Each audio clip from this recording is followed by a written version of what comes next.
Bonjour à tous, très heureux de vous retrouver. School TV Le Mag, 30 minutes sur la scolarité de vos enfants. À chaque fois une thématique forte sur le plan local ou national. Toujours avec Alix Nguyen. Salut Alix. Salut Patrice. Tout va bien? Tout va très bien. Allez, on y va. Direction le Var aujourd'hui. On s'intéresse au projet éducatif du département. Département dynamique qui, vous en doutez, fourmille de projets. Quelles sont ses missions et surtout quels résultats? On voit ça dans un instant avec notre invité. Le bien-être et le bien manger pour priorité, le département peut se targuer d'une restauration scolaire bio et prolifique. Le département qui, vous le verrez, soutient aussi de plus en plus de projets pédagogiques. Comment sont-ils sélectionnés? Là aussi, on répondra à toutes ces questions dans un instant. Et puis il y aura une loupe au programme. Oui, je vous parle de yoga solidaire et ça se passe entre le Var et le Sénégal. Non mais vous alors, yoga solidaire? Oui. Je ne connais pas. On va voir ça.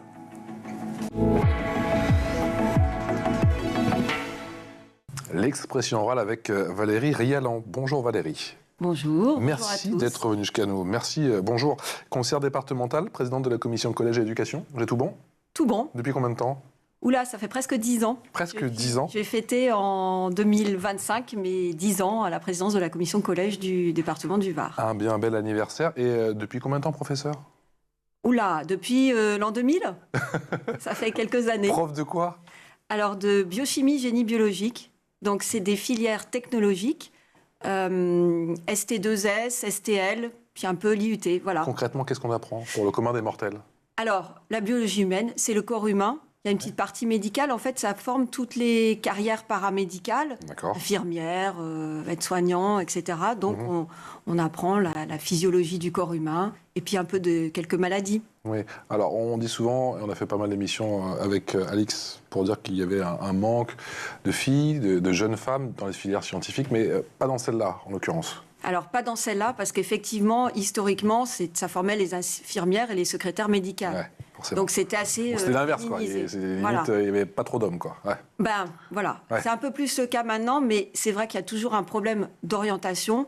Beaucoup, en fait, de jeunes se retrouvent là un peu par hasard, par défaut. Et donc, c'est compliqué dans la tenue de la classe. C'est un peu déroutant, un peu déstabilisant, non, d'avoir affaire à certains jeunes qui se disent, mais en fait, je suis là parce qu'on m'a dit d'être là, non? Bah, c'est ça, mais c'est pour eux le drame. Pas parce que je veux le faire, bah oui. C'est pour eux le drame, parce qu'en fait, c'est très concentré, c'est des gros programmes. Donc d'apprendre tout le corps humain quand ça ne s'intéresse pas, c'est pas agréable et c'est difficile. En fait, ils n'y arrivent pas. Plus généralement, est-ce que vous avez un regard sur le manque de jeunes femmes dans les filières scientifiques? Alors ça, j'ai le retour à la fois de collègues enseignants, qui me disent, alors, de façon générale, il y a une désertification, on va dire, des filières scientifiques. Ouais. Là, j'ai des collègues qui enseignent en physique ou en SVT et qui me disent, ils sont obligés de diminuer les groupes parce qu'en fait, il n'y a plus assez de candidats, plus de motivation. Donc déjà, il y a moins de monde à la base. Il y a moins de monde à la base. Et ensuite, les filles, on le voit après en tant qu'ingénieur, quand on parle avec des formations supérieures, il y a une difficulté effectivement de recrutement. Et ça se passe, à mon sens, dès le début, dès les petites classes. Elles se découragent? On les décourage? Vous savez, c'est le syndrome quand on se sent incapable de faire quelque chose. Alors que oui, je pense qu'il y aurait matière, elles sont soudées, mais on ne les pousse pas vers ça. Il y a un manque d'appétence. Et puis, il y a des histoires de salaire aussi, il faut le dire. De façon générale, le métier d'ingénieur n'est pas très bien rémunéré en France. Donc, que ce soit pour les filles et les garçons. Et vous pensez que ce désamour globalisé, indépendamment des filles, ça vient aussi de là? C'est qu'ils sont conscients des salaires, c'est ce qui fait que c'est moins attractif. Alors, aujourd'hui, c'est ce qui se dit, les métiers du tertiaire. Bon, ça va avec la désindustrialisation de la France, bien évidemment. Mais c'est vrai que, oui, il y a une part, c'est multifactoriel, à mon sens. Il faudrait revoir certaines choses au niveau du primaire, au niveau même du secondaire, moi je le vois. Dans la pédagogie? Dans la pédagogie. On essaie d'inculquer la science de très, très bonne heure. Mais parfois, vous savez, c'était l'histoire de mettre l'élève au centre du système. Alors là, je vais un peu loin. Avant, on avait des cours magistraux. Le professeur, c'était pas forcément bien non plus. On n'arrivait pas à faire passer des choses. Mais en fait, on a fait la bascule inverse. C'est-à-dire qu'on a tellement mis l'élève au centre qu'on n'arrive plus à mémoriser. Moi, c'est ça, je me retrouve avec des élèves qui ne savent plus en première et terminale mémoriser. qui ont une perte de vocabulaire, des choses un petit peu difficiles à gérer, même juste pour communiquer avec eux. Donc, je pense qu'il faut, à un moment, revoir les fondamentaux, peut-être passer du temps à apprendre, à apprendre, tout simplement. Remettre la théorie au centre. Alors, c'est un peu... Non, il faut pas tout jeter ce qu'on a fait de nouveau, hein, c'est pas ça. Mais c'est peut-être en termes de timing. On passe d'une chose à l'autre très très vite. Poser les élèves, leur dire voilà, on apprend à apprendre, et ensuite on a des fondamentaux des choses. Et la redondance, c'est la redondance qui manque. Vous savez, maintenant on se dit, hop, dans les programmes, on dérive par rapport à ce qu'on devait... On va y venir. Par rapport au programme avant, on avait des programmes, on voyait une notion, on répétait l'année d'après, on répétait encore, on faisait plein d'exercices qui étaient pour rabâcher. Mais le cerveau, alors ça c'est mon domaine, la physiologie, ça marche comme ça, il faut répéter. Or là, on saupoudre, c'est-à-dire on voit une notion et on se dit, elle est apprise. Mais non, ils oublient les... Mais c'est pas faute de temps aussi ? Un peu faute de temps, mais parce qu'on a dilué les savoirs. On a dilué les savoirs. Voilà. Et le fait de survoler, du coup, c'est pas forcément très efficace, c'est clairement pas bon. Dernière question, est-ce que ça fait partie de vos prérogatives ? On a parlé un petit peu d'égalité femmes-hommes. Tout à fait, j'ai cette question au niveau du département. Et pour les jeunes, évidemment, comme j'ai aussi la question collège, c'est quelque chose qu'on met en place. Donc il y a des médiations. Bon, là, on agit avec l'Éducation nationale. On travaille en grande collaboration avec l'Éducation nationale. Ça se passe très très bien au niveau du Var. Je salue d'ailleurs l'inspecteur d'académie. Voilà. Coucou.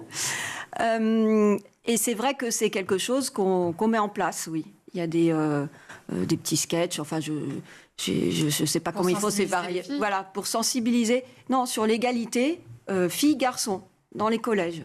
C'est important parce qu'il y a déjà des mauvaises habitudes qui se prennent très tôt. Il y a une égalité également filles-garçons, une certaine mixité dans les projets, les nombreux projets pédagogiques. Vous avez soutenu 293 projets pédagogiques ces 3 dernières années. Sur quelle thématique d'ailleurs ? Alors, en fait, il y a... Interro surprise, madame la professeure. Mon Dieu. En fait, on a, dans le Var, on a plusieurs objectifs. Objectif, c'est que les collégiens connaissent leur territoire. Donc le Var, vous le savez, c'est le...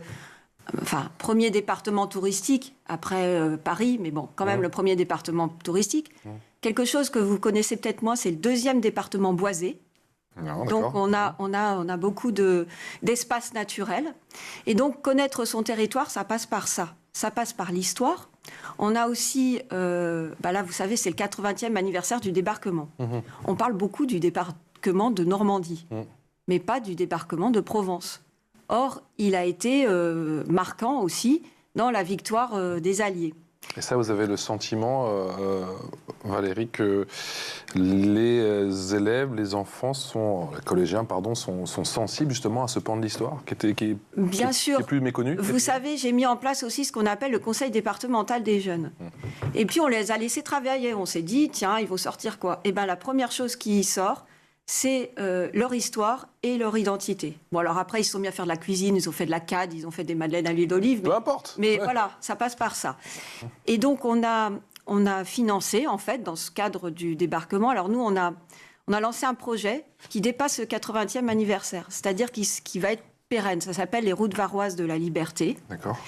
Et donc, pourquoi les routes varoises ? Parce que ce débarquement, il y avait un petit peu moins d'étrangers qu'ailleurs. Il y a eu beaucoup, en fait, une application de la résistance.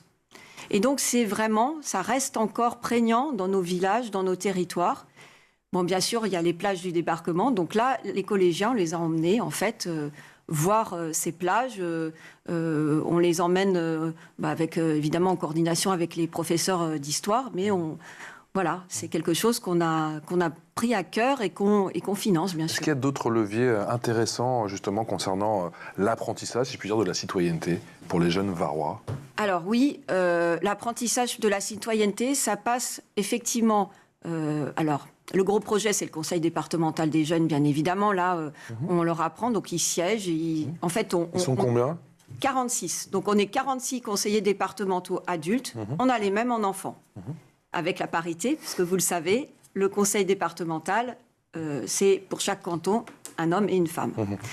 Donc là, c'est pareil, en fait, on a pris un collège par canton, ça va tourner, et au fur et à mesure des années. Donc, ils sont élus pour 2 ans à partir de la 5e.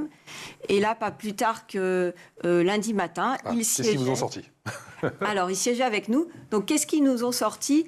Plusieurs projets. Donc, je vous ai parlé du projet de l'histoire varoise. Il y a des projets sportifs également. Donc, l'histoire de faire des olympiades intercollèges. Donc ça, c'est intéressant parce que le sport, c'est aussi une compétence du département.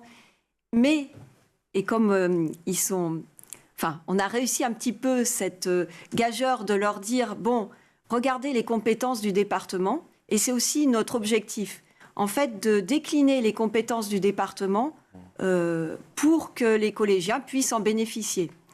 Donc, le sport en fait partie, mais aussi, vous savez, une des compétences principales du département, c'est les solidarités avec le handicap. Et ils nous ont sorti ça, en fait. Le handicap, c'est quelque chose qui les touche. Et donc, dans les Olympiades, ils veulent bien sûr le handisport. Donc l'inclusion, omniprésente. L'inclusion. Est-ce que l'environnement, c'est un thème qui les préoccupe aussi? Alors, bien évidemment. Donc là, ils ont imaginé leur cours idéal.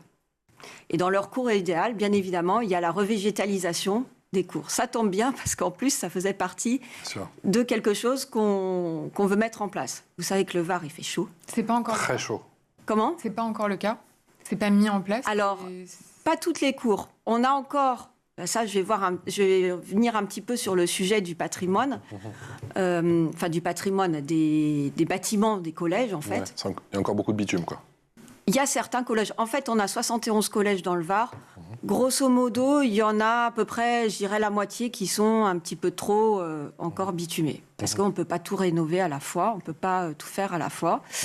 C'est un budget. Et il y a eu un débat, c'est marrant, au niveau des jeunes, en disant, mais on n'a qu'à mettre des préaux partout. Et alors, il y en a d'autres qui ont expliqué, bah oui, mais il y a l'imperméabilisation des sols, il y a des îlots de fraîcheur, etc. Enfin, toute la théorie. Donc, c'est marrant parce qu'ils s'échangent entre eux, le débat a lieu et ils apprennent comme ça. Finalement. Et quand il s'agit de repenser, de redessiner les espaces, ils sont partie prenante, du coup? Oh là là, alors j'ai assisté pour le coup à une commission, parce qu'ils ont des commissions où ils réfléchissent à des projets. Ils avaient des grands tableaux et ils étaient en train de dessiner. Alors là, il faut qu'on mette un banc avec cette forme autour de l'arbre, etc. Non, mais c'est génial. Des archis, quoi. Et alors, ce qui est marrant, je vais vous raconter une petite anecdote. Ils avaient mis du sport d'un côté. Et il y avait le foot, il y avait je sais pas quoi, enfin il y avait des petits terrains, il y avait du ping-pong. Enfin, pas trop grand le terrain de foot, faut laisser la place à tout le monde. Non, c'était un petit, comment on appelle ça, vous savez, les 5-5 là. Ouais, les petits terrains. Ouais. Et puis, en fait, il y a une fille qui a dit, mais en fait, tous les gars, vous allez être là, et nous, les filles, on va être là. Ouais. Donc, ils ont été obligés de réfléchir pour qu'il y ait en fait un certain mélange entre les filles et les garçons, parce que par défaut, ils s'étaient mis d'un côté et de l'autre. Donc, c'était assez drôle. Et il y a eu la semaine du développement durable aussi. Alors oui, la semaine du développement durable. Donc, il faut savoir que dans le Var, je vous l'ai dit, département boisé, mais on a beaucoup d'espaces naturels sensibles. Et donc, dans le cadre des collèges, ils ont des déplacements. Donc, au niveau pédagogique, tous les déplacements qui sont vers nos structures départementales sont pris en charge. Donc, vous avez des expositions, des choses qui sont prévues. Et puis, alors moi, je tiens particulièrement à une structure qui s'appelle l'espace du plan de la Garde. Si vous voulez, vous voyez Toulon. Donc, Toulon, c'est quand même une métropole, c'est assez habité. Vous imaginez comme un Central Park, en fait. Alors, à la mode du Sud, ou je sais pas, un peu les Everglades, quoi, vous voyez, sans les crocos. Ah oui, sans les crocos. Sans les crocos. Avec des oiseaux, avec une faune et une flore sur plus de 100 hectares, en plein centre-ville, en fait. Enfin, c'est à côté de Toulon, mais c'est vraiment dans une zone habitée. Voilà. Et ça permet, en plus, vous savez qu'on a des problèmes d'inondation, ça permet de faire un bassin naturel. Donc ça, c'est un gros projet. Et il y a énormément de visites des jeunes. Il y a tout un aspect pédagogique avec, évidemment, la découverte de la faune, la flore, etc. Donc stratégie, on l'a compris, qui repose sur les espaces naturels sensibles. Et on l'a compris aussi sur les sites culturels. Qu'en est-il? Parce que le temps file forcément de la restauration scolaire. On sait que pour bon nombre de départements, C'est un point très important. Quelle est votre stratégie et quelles ont été vos réussites, si je puis dire? Alors nous, ça fait maintenant, je dirais 15 ans qu'on a mis ça en place, c'est-à-dire on garde, et ça c'est vraiment une volonté politique de garder toute la cuisine sur place, comme une cuisine fait maison. L'idée aussi, c'est de relancer au maximum les circuits de proximité. Donc au-delà, vous savez, il y a la loi Egalim, mais plus que la loi Egalim, c'est un petit peu de relancer toutes les filières locales agriculture au travers, en initiant ça, au travers de nos collèges. Il était facile de trouver des producteurs qui jouent le jeu? Alors, c'est la difficulté. C'est-à-dire qu'en fait, on a réussi, hein, mais les volumes, la saisonnalité font que il faut passer à un niveau supérieur. Donc là, on a pris la décision, en fait, de travailler avec la Chambre d'agriculture, avec les producteurs locaux. C'est aussi un gros travail interservice au sein du département parce que, justement, on travaille avec la direction des espaces naturels forestiers et agricoles. 4 millions de repas servis? C'est ça, 4 millions.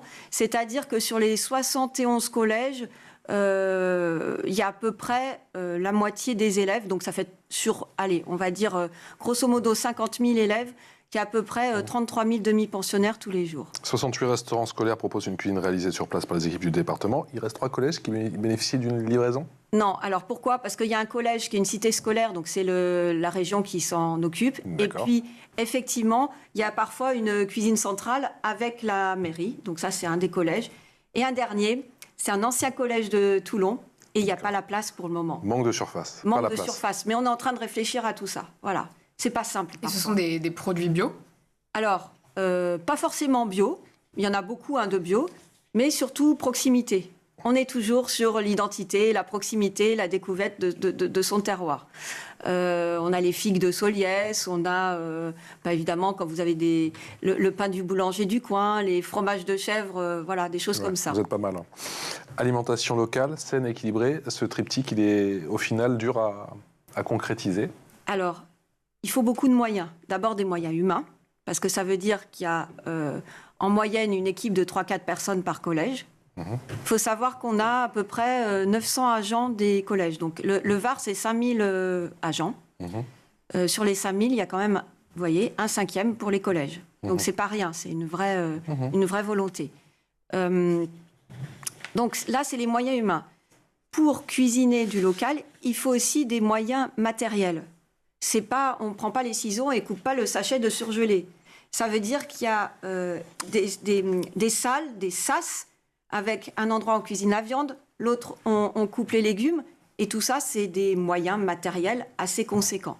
C'est plusieurs millions pour refaire une cuisine, il faut le savoir. Et puis, il y a la partie sanitaire, c'est-à-dire que nos cuisiniers, c'est pas pareil de bosser dans un fast-food que de bosser dans un restaurant scolaire. Il faut les former au niveau sanitaire, donc pareil, c'est des moyens, on va dire, de formation qui sont mis en place. Donc c'est les trois volets. Avec des process extrêmement rigoureux, on imagine. Il y a aussi la question de la gestion des déchets. Beaucoup d'élus nous ont parlé de cette problématique-là, du gâchis. Alors, ça fait partie, en fait, de la charte, parce que si on veut acheter des produits frais, ça coûte cher, les produits frais. Donc, on ne peut pas augmenter, et ça, c'est pareil, on reste à un repas à 3 €, quel que soit autour de 3 €. On a fait le calcul, ça nous coûte 9 €. Bon, alors c'est le contribuable qui paye, certes, mais le fait de réduire les déchets, ça permet en fait de remettre dans l'assiette des élèves. Et ça, c'est très important. On a calculé en fait que c'était quand même, les déchets, c'était 0,45 centimes par collégien. Quand vous portez ça à tout le département, on atteint plusieurs dizaines de milliers d'euros. Donc c'est très important. Sur un collège. Donc sur le Var, ça fait 200 000 € quoi. Donc c'est pas rien. C'est pas rien. Et donc ça permet, au-delà de, c'est pas pour faire des économies, c'est vraiment pour réinjecter dans l'assiette des élèves pour qu'ils puissent bénéficier justement de ces circuits de proximité. Vous connaissez le yoga solidaire ou pas? Alors j'avoue, non, mais vous allez m'en parler, je pense. Vous savez quoi? On est deux. Voilà. La loupe.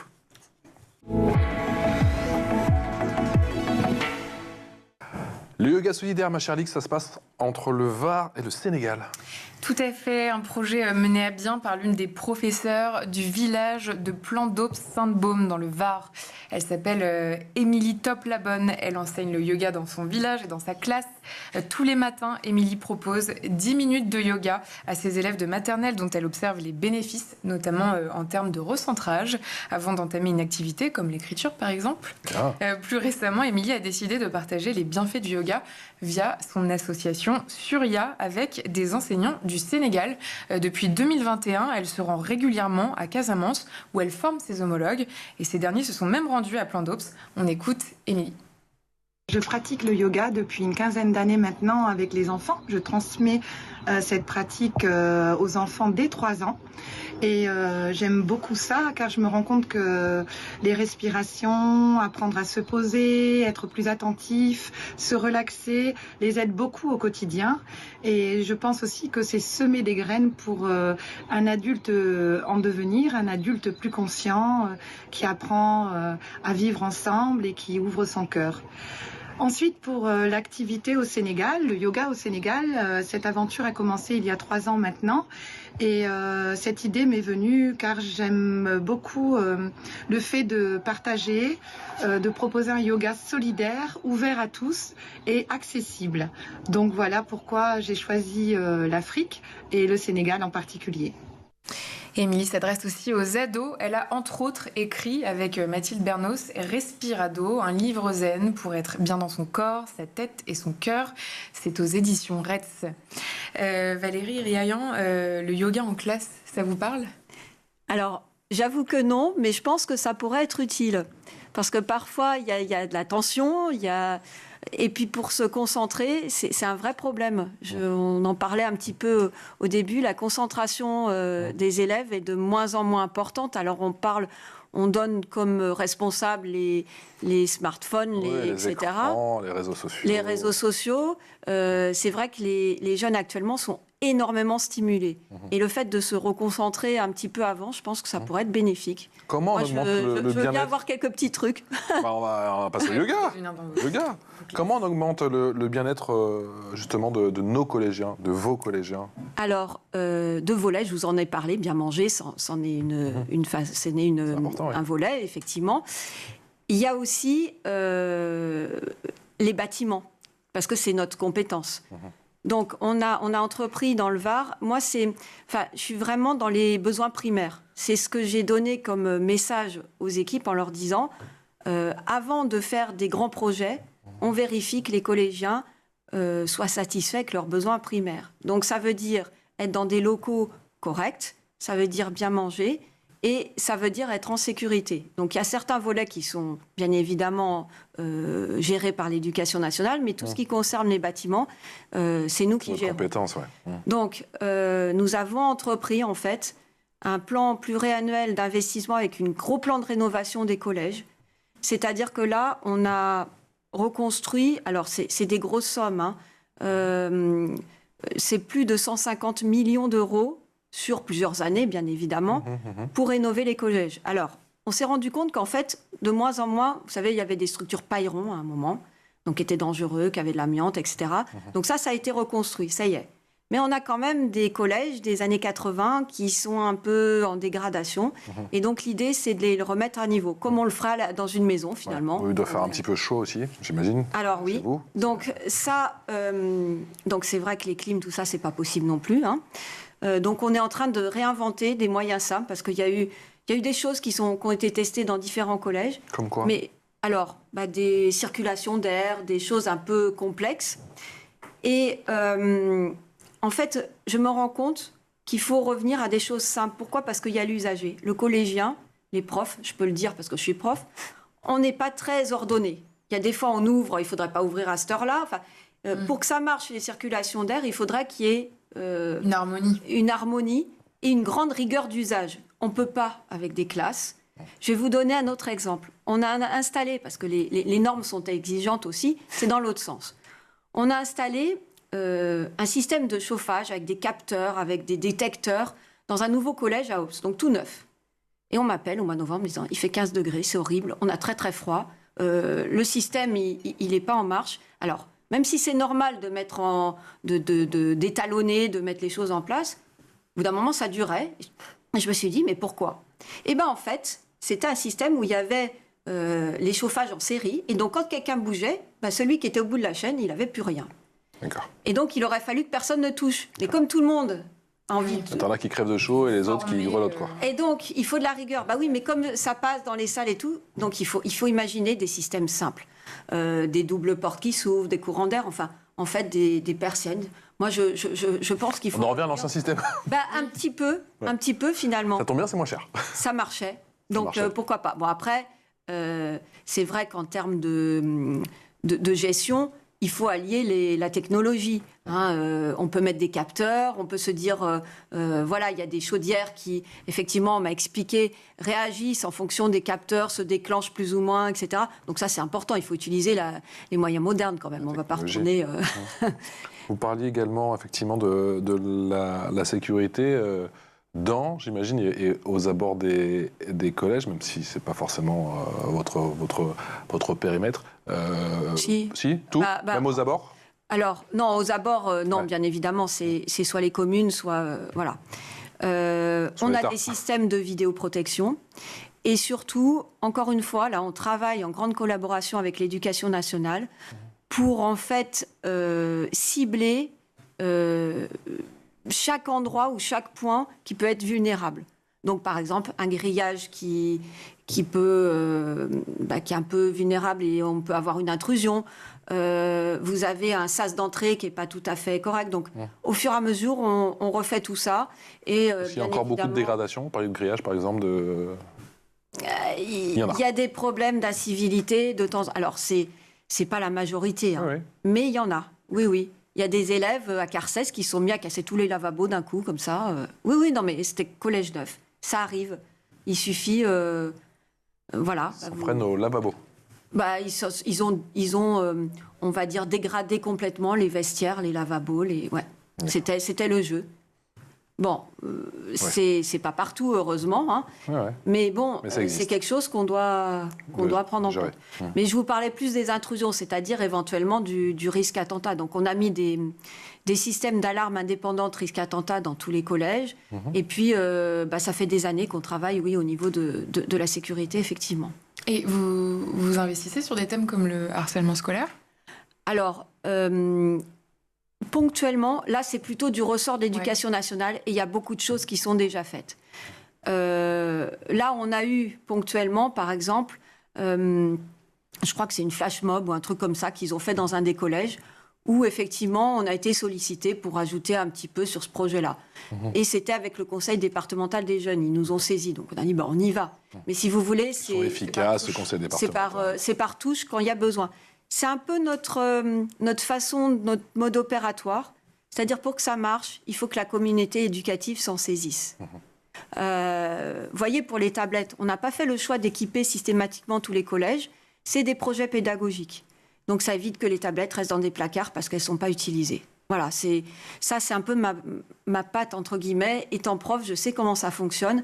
Et donc, je sais que si on n'applique pas les enseignants, c'est par eux que ça va fonctionner, quoi. Au moins pour une partie des projets pédagogiques. Voilà. Valérie Rialan, professeure, on l'aura compris, et surtout conseillère départementale, présidente de la commission collège et éducation. On salue tous nos amis varois, forcément. Merci infiniment d'être venu nous voir aujourd'hui sur le plateau du MAG sur School TV. On vous dit à très bientôt. À bientôt. On fera le point sur tous vos projets.